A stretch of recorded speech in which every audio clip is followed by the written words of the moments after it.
الحمد لله رب العالمين الرحمن الرحيم. So my question is, when we're looking at Islam and making a decision, Sure. what is the framework, or is there a framework? There's Quran, Hadith, Right. and then what I thought was something called ijma that's underneath it. There is, okay. And within the Islamic finance realm, people refer to themselves as muftis and other titles. Gotcha. They get fatwas. And I thought that was ijma, but then I sort of learned earlier from one of the brothers that ijma relates to something that was verified many years ago. Sure, so let me break it down. So we have the Quran, obviously this is the words of Allah. Right. This is, there's no doubt to its authority, right? Then we have Hadith. In Hadith we have types. Go ahead. How are you? Sure. What do you guys know about Islam already? Do you want a Quran? Do you want a kind of intro book? No, I'm okay. All right. Cool. Go for it. Okay. So when you have the Quran, no doubt it is what we call muhkam, that we take hukam, we take rulings from it, right? In the Quran now you have verses where we look at it and we look at the context, right? We don't just take the Quran and interpret any way we like, as some people do nowadays, unfortunately, due to the diseases in the hearts of people. We look at, okay, when was this ayah revealed? Is there a nasikh mansukh? Is there an abrogation issue? Meaning, was this in an early part of Islam and then was there a later order? Because obviously everything came in stages, right? If all of the sharia came at once, it would be very difficult for everybody to just take it in one day, right? So, because people had become so used to drinking and zina and usury and all of that, that rulings came in stages so people would be prepared for it. Okay, that's the Quran. Then you have Hadith. No doubt that we accept Hadith as an authority, muhkam. It is a part of wahi, what Allah revealed to the Prophet ﷺ. But in Hadith now you have the judging of the Hadith, meaning is it authentic? Because the Quran is one book, we've memorized it, alhamdulillah, brothers standing here have memorized it. We have manuscripts, it's very easy, we have it done. Hadith we have a lot, meaning a lot of things were reported, attributed to the Prophet ﷺ. So the great scholars of Islam, may Allah reward them with the guidance from Allah subhanahu wa ta'ala, they made a beautiful, precise science on checking Hadith, right? Ilm al-Rijal, and we have videos on the Majd al-Ribat channel that talks about how we judge Hadith. So if a Hadith is sahih, it's authentic, then we take it. If it's weak, if it's fabricated, if it's rejected, then we reject it. Then we have, in that Hadith, we also look at context, right? When was the Hadith? Was it during a time of war? Was it a time of peace? Travel? Non-travel? We look at the context. And then we have a system called fiqh, right? The fiqh. Okay. Fiqh is the implementation of the Quran and authentic ahadith by deriving rulings into our daily lives. Okay. Right? So, for example, the Sharia tells us that you must establish the salah. Okay. That's it. Allah says, "Aqimus salah." No doubt we have to pray. As Muslims, we have to pray. Okay. Now, how many prayers are there? How many rak'ats? How many units in each salah? What do we recite in those? Now we're going to look at the Quran and we're going to look at Sahih Ahadith, and now we're going to bring all of that evidence. Like, we're not just going to make it up like Christians that are like, oh, just pray like this, or Jews like throw live chickens on your head or whatever they do nowadays. We don't do that. We have to look at the Quran and Sahih Hadith. Okay. But the fuqaha, the great scholars of fiqh, then will take those and say, okay, this hadith is applicable during traveling, meaning when the Prophet ﷺ, for example, combined the prayers, Dhuhr, Asr, Maghrib, Isha, and they will say, okay, it's not applicable when you are a resident, because hadith context, right? They derive those rulings, it's called fiqh, right? Then there is a concept called qiyas. Yeah. Qiyas. What is qiyas? People misunderstand. People think qiyas is like ulama just sit around and kind of figure things out. That's not what qiyas is. Qiyas is when there is a clear ruling in the Quran, in the hadith, and then there is a new situation that is not there. Now we have, as we know, this is a guidance till the day of judgment, right? But new things will come up, like what is the ruling on reading the Quran on your cell phone? Well, obviously in the time of the Prophet ﷺ, they didn't have cell phones. So are we going to say the cell phone is like the mushaf itself, or is it like a reflection? So now you have the concept of qiyas, right? So what do those scholars do? They look at the evidences, right? I'll give you an easy example. What is the Islamic ruling on heroin? right? Okay. Well, obviously we don't have an ayah that mentions heroin by name. We don't have a hadith because it's not a substance that was used in the time of the Sahaba radiallahu anhum. So now we say, okay, what is the ruling on alcohol? Well, it's haram. Why is it haram? What is the illah? What is the reasoning here? It intoxicates, okay? What does heroin do? Does it intoxicate? Yes. Does it harm? Yes. Does it kill you? Yes. Okay. Then we do far'a. We extend that ruling out to the new situation. Got it. And that is why even on the moon, even in Mars, if we get there, we can pray, we can fast, because all those new situations, we will use the framework of qiyas to get the rulings. Tayyib. Then there is ijma', which you mentioned earlier. Ijma' means a consensus, right? And what is the I will explain that. That means that all the mujtahid, all the higher level qualified scholars from all the different madhahib, Hanafi, Shafi, Maliki, Hanbali, Zahiri, others, all of them in a generation came together to agree on an issue. In a generation. Now, Right. can that apply to the current generation or only historical generation? Now that's a good question. It could, but it would just be very difficult, right? How would we establish that scholars in Senegal and Malaysia You're right. and China have all agreed on this issue, right? That's why in the time of Sahaba, this is the best ijma'. It's very easy to establish the consensus of the Sahaba. Past that, we will say that it does apply because the Prophet ﷺ told us that my ummah will not come together on a mistake, right? So the concept is there, the practical implementation becomes very muddy. And that's why you get a lot of false claims of ijma'. Right. There is ijma', this is ijma', but then you'll find scholars disagree on it. So there is no ijma'. If qualified scholars disagree, then there is no ijma', right? Got it. Yeah, so ijma' would be that everybody across the board agreed on something, And right? that's what's happening today within the Muslim world with So- Islamic finance. Now let's go back to today's situation, unfortunate situation we live in.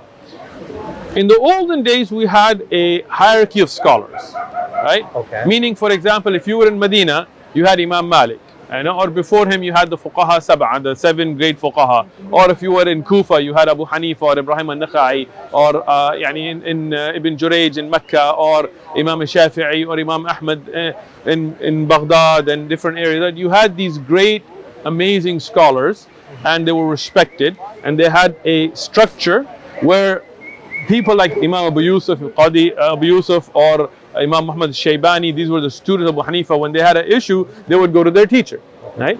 If he didn't know, he would go to his teachers, right? Right. And you had this structure, and then you would have a Khalifa, you would have a leader for the Muslim Ummah that would kind of help regulate that as well. I mean, if there was, for example, in the time of Umar ibn Abdul Aziz, right, the great Khalifa Umar, he was also a scholar. So if something strange started to murmur, he would be able to kind of explain what's right and lock it down. Unfortunately, with the disunity that we're dealing with nowadays and the free-for-all that we have, that structure is gone, right? So we do have great scholars till today, alhamdulillah, in every country, and in some countries more than others. And we do have qualified students that are spread around the world that take those questions back. We obviously still have the Quran, we still have the Sahih Hadith, we still have documentation of where Ijma was established, like Ibn Qudam and Al-Mughni or Al-Nawawi in Majmu'ah mentioned it many times.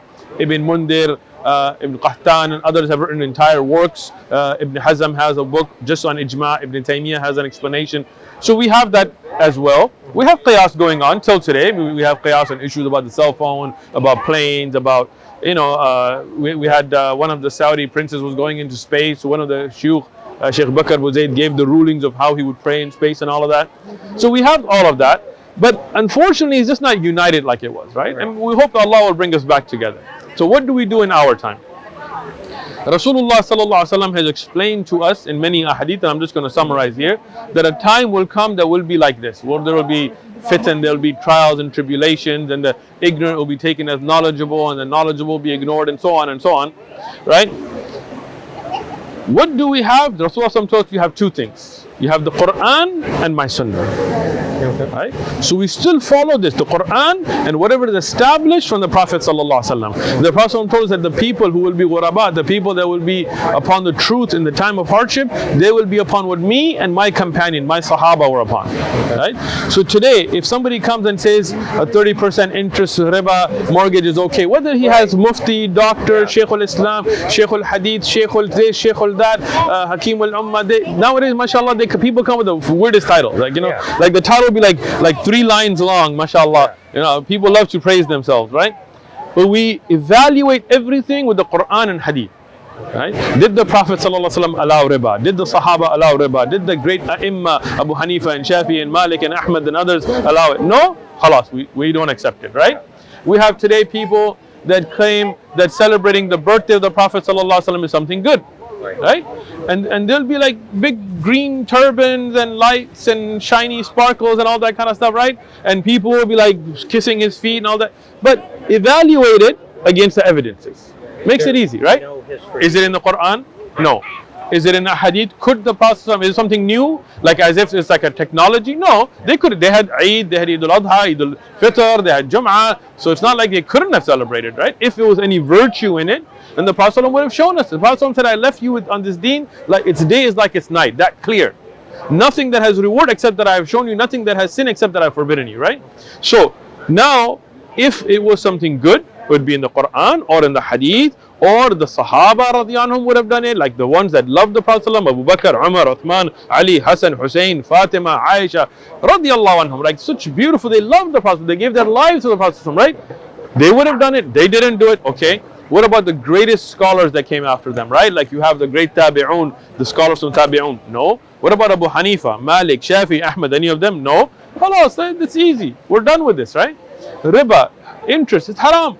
No matter what you name it, you can call it profit. You can, it's like the example in the Quran, and we find in Sahih Ahadith about the nations before us, right? They were told, don't fish on Saturday. So what did they do? They put their nets in on Friday night, took them out on Sundays. Right. As if they can trick Allah. Yeah. Same thing goes on in our ummah today, right? Allah made riba haram. They're like, no, it's not riba, it's profit. Right? It's not riba. It's the structure. It's one organization that was trying to get me to sign off on their financing. They were like, it's a really good time because the interest rates are low. Like, what does the interest have to do with you if you got no interest, right? Yeah. They're like, don't worry about it, we take this in on your head. They get their money from a regular bank, charge it up, and now call it halal for you. La. We don't play games with Allah subhanahu wa ta'ala. We don't play games with the deen of Allah subhanahu wa ta'ala. The Quran is there, the Sahih Hadith. If you don't know Hadith Sahih from Da'if, from weak from, you go to those scholars that specialize in this field, right? You go to those great scholars who've been making that effort. If you don't know fiqh, if you don't know, you go to the people of knowledge, right? But if you want to know which person of knowledge is upon the truth, it's easy. Zin bil kitab wa sunnah. Weigh everything with the Quran and Sunnah. Right? If what they're saying is in accordance with the Quran and authentic ahadith, this is a good scholar. If what they're saying is not in accordance with that, leave them alone. Okay. All right. So I need to go. Jazakallah khair. May Allah really, accept it. please. We will be in touch. I would love to just get some time with you. No problem, pick inshallah. The time, you pick the place, I'll be there. Inshallah, we'll try to quit. He's like a doctor, like he's healing everyone. Right.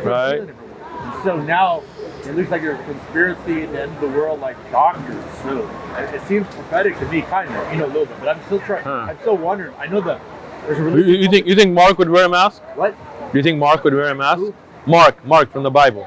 Mark? Oh, you mean like the first? I don't even know who he is. Mark? Yeah. The one you just said is a doctor? What? You said he was a doctor, I right? think Luke was a doctor. Luke? I'm Okay. not sure. So do you think Luke would wear a mask? I have no idea. Do you think he'd social distance? And that's kind of weird being a doctor too, because according to Christianity, Christians are supposed to heal everyone. You don't need doctors. Right. So what do you need doctors for, right? Yeah. Yeah. Good point. Yeah. All right. Well, I'm really confused. There's a religion called the Jains in India. I know Jainism. Yeah. It's They wear masks, right? Jainism? Not necessarily. I think there's. I mean, nowadays they may wear masks, no, but no. There's a religion, like they don't believe in killing anything, and they think if you breathe in an insect and kill it, you're a murderer or something. I don't know that. Like I mean, Jain. all that stuff is just talk. Like Jainists. I know, but they wear masks. Jainists, they kill Muslims in India all the time, right? Jainism. Yeah. People who follow it call Jainism, right? Yeah. Jainists. Yeah. They kill Muslims all the time in riots in India. Yeah. You know about BJP, all the Well, there's some RSS? religion in India, maybe it's not the Jains, but they wear a mask. And they Even say- Buddhists talk about all this peace stuff, but then you look at what they're doing in Burma and Myanmar. They're killing Muslims, right? Yeah, well, I'm just trying to figure it out because, the mask, I think, how come it seems like the religion should explain why about the mask, it should explain that. I don't think masks are important enough. I know, but it's in our world around us, so Right, God yeah. should have told us about the mask. All right, well, I'll tell you what. If you talk to Luke, ask him.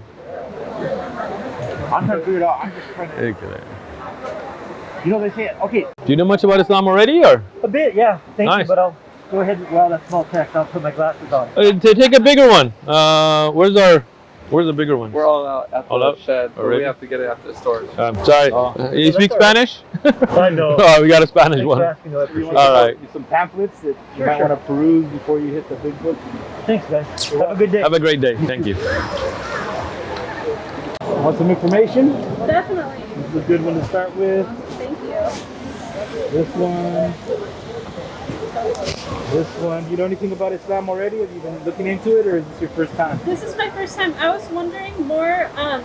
One of my best friends, half of her family is from Pakistan, and they practice Islam, but then the other half doesn't. But I'm just wondering how I can support her more, because also Nice. we live in a really we're from Oregon. We're Oh, wow. conservative area. so Oregon's beautiful, though. We were in Portland. It's really pretty. It's a but lot greener. Yeah. It's pretty, but it's full of kind of crappy people sometimes. Yeah, we get those everywhere. That's So, everywhere, Yeah. Yeah, so I don't know if you'll have advice for how I can support her more. I mean, I think the first step is what you're doing already. Here's the Quran. It's a gift for you. It's also all free of charge. I think we get a lot of times here in San Diego when we have some hate crimes or people that try to, ignorant people that we have here as well. Exactly. A lot of people like yourself, when they come across and they, just open up the conversation. When we have Ramadan, for example, a lot of people fast with us. When we have the prayers, a lot of people join us. And basically, first and foremost, to kind of understand the religion. I think that's a great step, and then just talk to her and tell her, look, we're friends. I'm here to support you, and I want to learn more. And you and her can have conversations as well. Awesome. Excellent. Thank you so much. Thank you so much. Have a great day.